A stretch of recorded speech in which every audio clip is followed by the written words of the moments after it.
I think all of this was highly predictable. This was taken right out of Meghan's masterclass in how to get everyone talking about me again. It's basically Hollywood PR 101. The Hollywood announcement, the dramatic makeover, the basketball game PDA, why Meghan's PR stunts are a shameful attempt to steal attention from the king. After months of purposely avoiding the spotlight, allowing Harry to shoulder the backlash against his unnecessarily ugly royal shaming tell all spare, Meghan has exploded back into the scene with a three-step plan that seems to have been taken right from the Princess Diana playbook. It all kicked off on April 23rd. We saw the Montecito Revenge Makeover unveiled. Meghan revealed a dramatic new look to the entire world while out there claiming to support a good cause.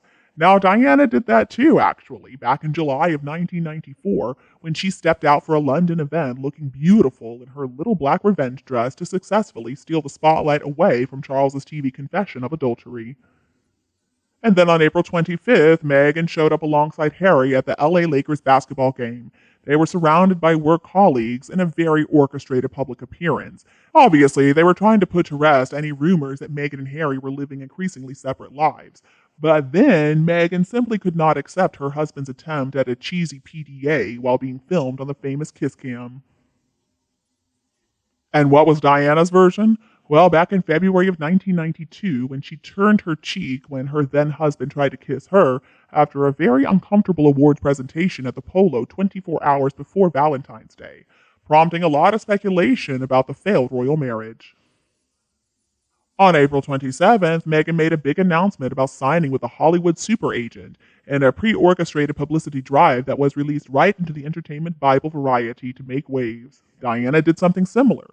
In November of 1994, Diana used the media to signal a partial return to working life through the Red Cross after a year off after discovering that Charles had vetoed a role as a roving ambassador for the UK so that she did not take attention away from his charity projects. Now, at this point, Meghan is her own person. She's not a part of the royal family any longer, so she doesn't really need to coordinate her media activities. That's something that apparently she despised doing with a passion while she was actually part of the Buckingham Palace setup. But it cannot be any coincidence that these three major interventions happened just a week before the coronation of the king, the most important day in the life of her father in law. Seems like Meghan knew what she was doing here. She timed her almost complete disappearance from the spotlight for 4 whole months. Now that's a lifetime in Hollywood. And she did that so that she could make a maximum impact when she did come out at this important juncture. Even the Sussex Sugars have to concede there was no reason why any of these PR events needed to take place over the past week. And I'm sure Meghan was acutely aware of the attention that she would get by going public after laying low for such a long time, right before a big moment for the British monarchy. But we know all about Meghan's games at this point. This is nothing short of a desperate and shameless attempt to steal attention from the new king in his coronation week, because I suspect Meghan is so incredibly eaten up with jealousy that she won't get to be a part of it. She's decided it's way too risky to join Harry at the coronation, considering the likelihood that she would be booed and jeered by the royalist heavy crowds in London this Saturday. So there was really no chance for Meghan to re-emerge via the first coronation in 70 years, as she may have planned at the beginning. And now she's going to do it her own way, guerrilla style. Meghan doesn't seem to be able to grasp the fact, though, that the public have now figured out what she's up to, with every money-making or attention-stealing scheme sending her popularity sinking even further on both sides of the Atlantic. Today, a Daily Mail illustrated just how bad things have gotten in the UK. Harry and Meghan's approval ratings are only 22% and 18% respectively, making only Prince Andrew less liked. To make matters worse, only a third of the population actually believes Meghan and Harry's crazy accusations against the royal family are true. But it doesn't really seem like Meghan understands that, or maybe she just doesn't care. It's no wonder she goes through advisors so quickly. I don't think she listens to the advice of anyone. I mean, just imagine the poor Archwell staff member who was sent to Montecito to beg, how about we just wait 2 weeks about all of this to give the king the moment that he has been waiting 7 decades for? After all, he did walk you down the aisle, right? Surely he deserves that much. See, if anybody dares to tell that kind of truth to Meghan and Harry, well, they are quickly dismissed. When you live in a whole world of yes people, that is exactly why these mistakes keep on happening. Now, of course, the Markle family themselves have also added to the distraction this week. Her father, Thomas, who seems to be a decent man, came out for the first time in a year since suffering an almost fatal stroke to beg Meghan for one more chance in a pretty heart wrenching Australian TV special. But again, I think only Meghan is to blame for these types of interventions. After all, she was the one who so cruelly exorcised her family from her life out of embarrassment, and one of the most awful acts I can remember from a public figure, especially when we remember that her father raised her pretty much her entire life and gave her everything she ever wanted.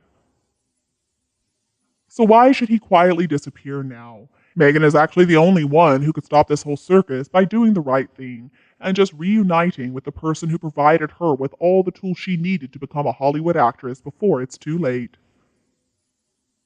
But she's not going to do that. Instead, she's going to continue to convince herself that her father is evil and that he doesn't matter anymore, even though he's alive and well. And he lives in Mexico, not too far away from Montecito anyway. Having jettisoned many of her original and loyal team, Meghan is now surrounded by some of the biggest beasts in Hollywood at the WME agency, including the original star maker himself, Ari Emanuel. The Variety puff piece that was announcing her deal bragged Meghan is a global icon. Well, maybe to woke people in Hollywood she is. But looking at her behavior this past week, seemingly designed to deliberately distract attention away from the coronation thanks to her Meghan Hollywood circus, is simply not the behavior of an icon. Instead, it fits in much better with a fallen star. A fallen star who did have the chance to change the world from within the royal family, but she allowed her overinflated ego to ruin everything. We cannot forget her shameful PR stunts, but at least now we can see her antics for what they really are and laugh. I also read that there was no invitation to the Met Gala because they were uncomfortable about Meghan's tendency to say way too much. So it looks like she and Harry are slowly but surely being ostracized in the world of celebrities. Their nasty campaign against the monarchy is not working out so well for them. I'm just going to wait and see what other stunts Meghan pulls around the coronation itself.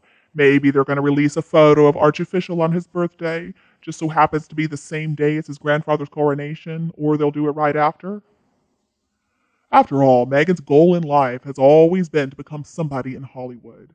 Not only acting, but she wants to be a producer too. Now, Harry's usefulness in helping her achieve this goal is becoming more and more limited. I think a lot of people give Meghan herself way too much credit. There's only one reason that people are interested in articles about Meghan at this point. It's because they love to hate her. And as far as the coronation and all the events go, the royal family is going to be the center of everything, and Meghan is going to be even less than a footnote. She's going to sit there in her McMansion Montecito pouting, while she'll also be secretly watching every single detail broadcast. She'll be keeping a careful eye on Harry's reception.